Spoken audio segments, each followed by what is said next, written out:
जय बिहार। जब भी हम सभी जो है किसी डॉक्टर के पास जाते हैं तो आपको अलग अलग प्रकार के पेशेंट मिलते हैं। जैसे आपको कॉमनली डायबिटिक के पेशेंट मिल जाता है जिसको ब्लड शुगर बढ़ा रहता है, या आपको हाइपरटेंशन यानी कि हाई बीपी के पेशेंट मिल जाते हैं, किसी को निमोनिया होता है, किसी को फ्रैक्चर होता है, किसी को घुटने में दर्द है। तो तमाम तरह का पेशेंट आपको जो है मिल जाता है। लेकिन अगर एक पेशेंट की बात करूं एस्थमेटिक, तो वो पेशेंट नहीं मिलता है। तो एस्थमेटिक क्या होता है? एक ऐसा पेशेंट जिसको एस्थमा है यानी कि दम्मा है। जैसे ही आप दम्मा का नाम सुनते हो, एस्थमा का नाम सुनते हो, एकदम से सिर जो है चकरा जाता है कि आपने इस पेशेंट को देखा भी है या नहीं देखा है।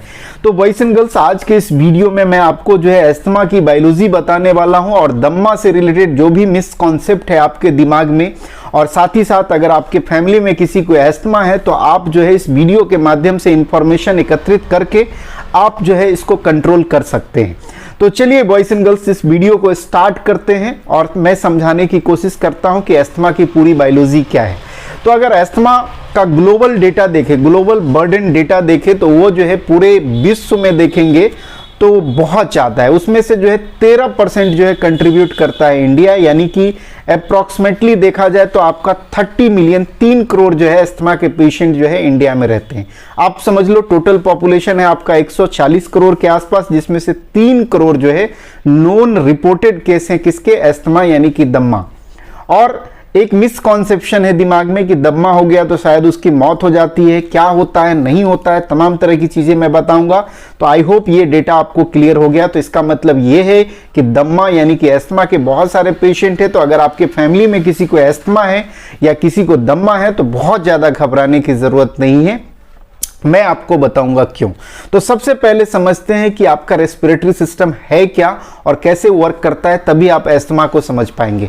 तो सबसे पहले जो श्वसन तंत्र है आपका, ये कुछ कंपोनेंट से मिलके बना होता है। तो देखिए कैसे होता है। जैसे सांस को आप क्या करते हो, लेते हो, तो आपने क्या किया, इनहेलेशन किया, तो आपने क्या, ब्रीदिंग को लिया, आपका जो है ऑक्सीजन गया एकदम से लंग्स में, और उसके बाद जो है CO2 को बाहर निकालते हो। तो एक बार आपने इंस्पिरेशन किया, दूसरे बार एक्सपिरेशन किया, दोनों मिला के इसी को क्या कहते हैं हम लोग? रेस्पिरेशन कहते हैं। अब इस रेस्पिरेशन के लिए जो आपका सबसे इंपॉर्टेंट जो है ऑर्गन है यानी कि अंग है, वो है लंग्स। लंग्स जो है एक पेयर में पाया जाता है और लंग्स जो है एक्सचेंज ऑफ गैस को में कंट्रीब्यूट करता है। तो इसीलिए आपका लंग्स का फंक्शन होना बहुत जरूरी है। तो ये आपका कुछ रहा श्वसन तंत्र। अब लंग्स के ऊपर मैं यहाँ पे राइट हैंड साइड में आपको डायग्राम अटैच कर देता हूँ। तो लंग्स देखिएगा, लंग्स के ऊपर जो पाइप जा रही है उसको कहते हैं ट्रैकिया, यानी कि ट्रैकिया जो है उसके बाद किस में खुलेगा?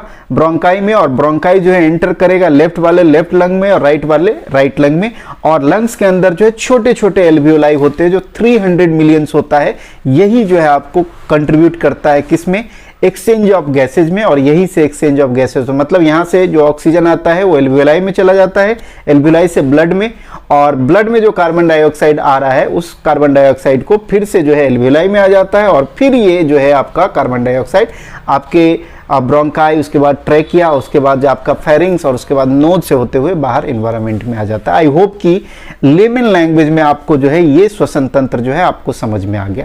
तो आखिर क्या होता है एस्थमा में, दम्मा में क्या होता है जो इतना भयानक बीमारी बना हुआ है?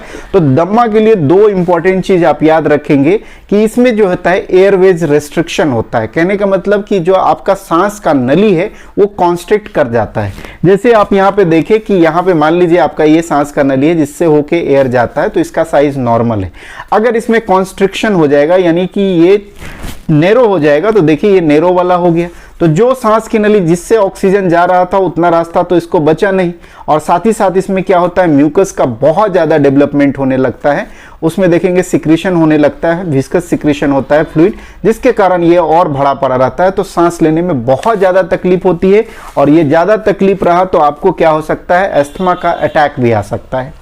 तो इस बायोलॉजी का समझना अगर आप स्टूडेंट है तब भी समझ सकते हो, और अगर नॉर्मल ह्यूमन बीइंग हो, अगर आपके फैमिली में कोई है या नहीं भी है, तो उसके रोकथाम के लिए इस वीडियो को आप देख सकते हैं और प्रॉपर इंफॉर्मेशन को आप इकट्ठा करके राइट कंसल्टेशन को लेंगे। तो मान लो कि एस्थमा अगर किसी को हो गया तो इसमें करना क्या चाहिए, कैसे आप इससे छुटकारा पाएंगे? तो सबसे पहले एस्थमा के लक्षण को समझ लीजिए।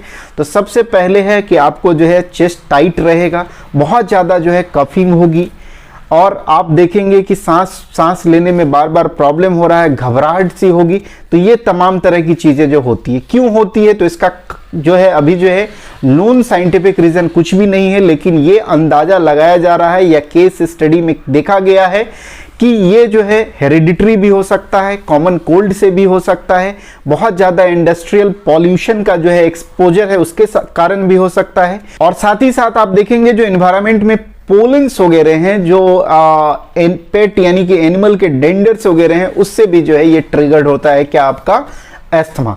तो कहने का मतलब है एस्थमा का ट्रिगर्ड में जो चार्ट है वो भी मैं लगा दे रहा हूं, आपका जो है सिम्टम्स क्या है उसको भी लगा दे रहा हूं, तो इसकी सहायता से जो है आप इसको कंट्रोल कर सकते हैं। अब आते हैं, अब इसका क्लिनिकल समाधान खोजते हैं कि मान लो कि आपके फैमिली में किसी को एस्थमा है या आपको खुद एस्थमा है और आप किसी को बता नहीं रहे हो डर के मारे, क्योंकि बहुत सारा मिसकंसेप्शन है। एस्थमा मतलब दम्मा, दम्मा मतलब खत्म। अगर दम्मा किसी ने सुन लिया कि इसके फैमिली में दम्मा है, तो आपसे देखेंगे सोशल डिस्टेंस भी मेंटेन करते हैं, दूरी बना लेते हैं आपके फैमिली में। तो सबसे पहले मैं बता दूं, एक दम्मा से दूसरे व्यक्ति को दम्मा जो है डायरेक्टली नहीं होता है कि तुरंत हुआ तो तुरंत उसको भी एस्थमा हो जाएगा, ऐसा कुछ नहीं है। ये ऐसे कांटेक्ट या छूने से जो है एस्थमा नहीं होता है। तो चलिए मैं आपको समझाता हूं कि इसका क्लिनिकल उपाय क्या है, कैसे आप इसको जो है क्योर कर सकते हैं। तो खुद से जो है क्योर करने की कोशिश ना करें। सबसे पहले आपको जो है इसके स्पेशलाइज्ड डॉक्टर, जिसको कहते हैं चेस्ट फिजिशियन या पल्मोनोलॉजिस्ट, आप ध्यान रखेंगे, स्टडी ऑफ लंग्स को हम कहते हैं पल्मोनोलॉजी, और लंग्स के जो डिजीज है उनके जो डॉक्टर साहब है उनको कहते हैं पल्मोनोलॉजिस्ट और चेस्ट फिजिशियन भी कहते हैं। उनसे जाके जो है आपको जो है मिलना चाहिए, उनको बताना चाहिए कि साहब मुझे ऐसे ऐसे प्रॉब्लम हो रहा है, कभी कभी अटैक भी आता है। और वो आपको क्या क्या बताएंगे, मैं आपको थोड़ा सा जानकारी दे दूं तब, ताकि आप डॉक्टर के साथ कंफर्टेबल हो जाए और बहुत ज़्यादा आप जो है ट्रीटमेंट के ऊपर जो है शक ना करें। तो सबसे पहले जो है डॉक्टर साहब आपसे मिलेंगे तो कुछ टेस्ट को प्रिस्क्राइब करेंगे, जिसमें बहुत सारा टेस्ट है, लेकिन एक इंपॉर्टेंट टेस्ट है स्पाइरोमेट्री। स्पाइरोमेट्री में क्या करते हैं, आपके लंग फंक्शन को देखते हैं। जैसे आप देखते हो ब्लड टेस्ट में होता है लिवर फंक्शन टेस्ट, जिसको कहते हैं LFT, KFT और CBC कंप्लीट ब्लड काउंट, उसी तरह से आपका क्या होगा स्पाइरोमेट्री। स्पाइरोमेट्री कुछ भी नहीं, एक मशीन टाइप का जो है पाइप होता है, उसमें आपको फूंकना पड़ता है और उसको जो है कंप्यूटराइज्ड डेटा निकालते हैं, ताकि जो है आपके लंग्स की कैपेसिटी पता चल सके कि लंग्स का फंक्शन कितना है। तो स्पाइरोमेट्री जो है बहुत जरूरी है अगर आप एस्थमेटिक हो या अस्थमा के आपके लक्षण है तो। दूसरी चीज, जब ये कर लेंगे, हो सकता है कि ब्लड टेस्ट भी आपको लिखे। ये प्रोसेस करने के बाद जो है वो आपको जो है दवाई लिखेंगे। तो जनरली क्या है कि दवाई आप देखेंगे जो मेट्रोपॉलिटन सिटी है उसमें इनहेलर लिखा जाता है, जिसको पाइप या पंप के नाम से भी जानते हैं। मैं उसका जो है आपको डायग्राम भी अटैच कर देता हूं ताकि आप समझ सके इसको। तो पंप जो है, ये पंप जो है, अब जैसे ही पंप लेके चलते हो तो आदमी जो है सोशल डिस्टेंस मेंटेन करने लगता है कि नहीं ये पंप ले रहा है, इसको बहुत जानलेवा बीमारी है। तो इन सब चीज़ों में मत पड़े, जानलेवा बीमारी नहीं है, आप इसको परमानेंटली तो ख़त्म नहीं कर सकते, लेकिन एस्थमा को बहुत हद तक बड़े आराम से आप कंट्रोल करके बहुत अच्छा लाइफ एंजॉय कर सकते हो। तो आपको जो है इनहेलर लिखेंगे, दो तरह के इनहेलर लिखे जाते हैं। अगर टेक्निकली आपको इंटरेस्टेड है तो एक देखेंगे सल्मेट्रॉल फ्लूटिकाजोन, ये कॉम्पोजिशन लिखा जाता है, या फॉर्मेट्रॉल ब्यूडोसेनाइड, ये कॉम्पोजिशन लिखा जाता है, जिसमें बहुत सारे कंपनीज है, सिप्लाज के आते हैं, सेरोफ्लो, और आप देखेंगे फ्यूराकॉट के नाम से, और भी कंपनीज ल्यूपिन वगैरह हैं, उन लोगों के पास भी जो है इनहेलर्स वगैरह है। सबका जो है इफेक्टिव है। तो डॉक्टर साहब और उनके टेक्नीशियन आपको अच्छी तरीके से बताएंगे कि इनका उपयोग कैसे करना चाहिए।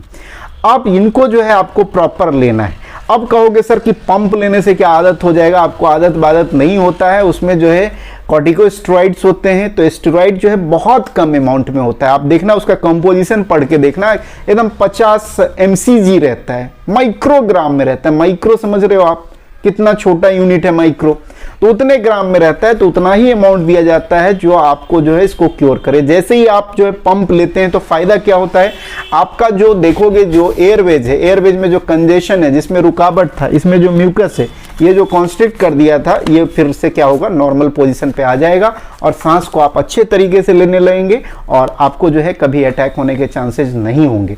तो जो डॉक्टर का जो प्रिस्क्रिप्शन होगा, जो डॉक्टर का जो डिजीज का मैनेजमेंट का जो तौर तरीका होगा, आपको स्ट्रांगली जो है उसको फोकस करना है। ध्यान रखें एक चीज का, किसी गलत डॉक्टर से ना मिले, नहीं तो क्या होगा कि बहुत ज्यादा आपको जो है ओरल टैबलेट वगैरह देंगे। देखिए ओरल टैबलेट जो है ज़्यादा हेल्प नहीं करेगा, टैबलेट खाने से नहीं होगा, क्योंकि ये सांस वाली बीमारी है। तो इसको आप क्या कर सकते हैं, वहीं पे थोड़ा सा स्प्रे हो जाएगा, तो वो जैसे ही स्टेरॉइड जाएगा एकदम उसको जो है लंग्स को क्लियर, जो लंग्स में जो कंजेशन है, यानी कि जो उसके रास्ते में एयरवेज में जो कंजेशन है उसको जो है क्लियर कर देगा और सांस लेने में दिक्कत नहीं हो। क्या आपको इसका आदत पड़ सकता है? कोई आदत नहीं पड़ेगा, आप इसको रूटीनली लिख लीजिए। साथ ही साथ जो है जितने भी एलर्जेंस है उसको आपको अवॉइड करने की जरूरत है। तो एलर्जी टेस्ट भी डॉक्टर आपको लिख सकते हैं कि किन कारणों से आपका अस्थमा का अटैक बढ़ता है। जैसे आप आउटिंग जो करते हो, बाहर जाते हो, तो आप क्या करो, मास्क लगा के रखो, ऐसे धूल धक्कर पे नहीं जाओ जो आपको ट्रिगर करता है किसमें, अस्थमा अटैक के लिए। या आप बहुत ज़्यादा परेशान हो जाते हो, ऐसे इन्वायरमेंट में आपको जो है नहीं जाना है। अब आते हैं कि किस एज में ये ज़्यादा होता है, क्योंकि आपके ये भी क्वेश्चन रहते हैं कि कौन से एज में ज़्यादा होता है। तो अगर डेटा को स्टडी किया गया है तो देखेंगे जो क्लिनिकल डेटा कहती है कि जो बच्चे का केस है उनमें जो है ज़्यादा 15 साल से नीचे में ज़्यादा हो इसका प्रेवलेंस है, 15 साल के ऊपर जो है कम है। तो क्या कहोगे, 4 साल के बच्चे को भी हो सकता है? बिल्कुल हो सकता है अस्थमा, लेकिन घबराने की थोड़ा सा भी ज़रूरत नहीं है। जैसे डायबिटीज़ हो जाता है तो देखते हो वो पूरी लाइफ चलता है लेकिन ठीक हो जाता है, कंट्रोल कर सकते हो आप उसको, उसी तरह से अस्थमा को भी आप कंट्रोल कर सकते हो। तो अब तक क्या समझा आपने, इसको जरा मैं समअप कर दूं तो इस वीडियो के माध्यम से मैंने आपको बताया कि अस्थमा क्या है, अस्थमा जो है कैसे कॉज होता है, अस्थमा के कौन कौन से सिम्टम्स है, ग्लोबल बर्डन कितना है जो कि आपको पता है अब कि 30 मिलियन से ऊपर है। उसके बाद आपको किन डॉक्टर से मिलना चाहिए, जो कि मैंने नाम बताया आपको, पल्मोनोलॉजिस्ट, कौन कौन से टेस्ट प्रिस्क्राइब हो सकते हैं जिसमें मैंने स्पायरोमेट्री का जिक्र किया, और मेडिसिन कौन कौन सा मिल सकता है, इनहेलर क्या होता है, आदत होता है या नहीं होता है। कैसा लगा वीडियो कमेंट करके जरूर बताइएगा। अगर इस चैनल पे नए हैं तो इस चैनल को सब्सक्राइब कीजिए, बेल आइकन को प्रेस कीजिए, क्योंकि बहुत सरल भाषा में आपके लिए इंफॉर्मेटिव वीडियो शेयर करता हूँ। Thank you so much for joining, thank you.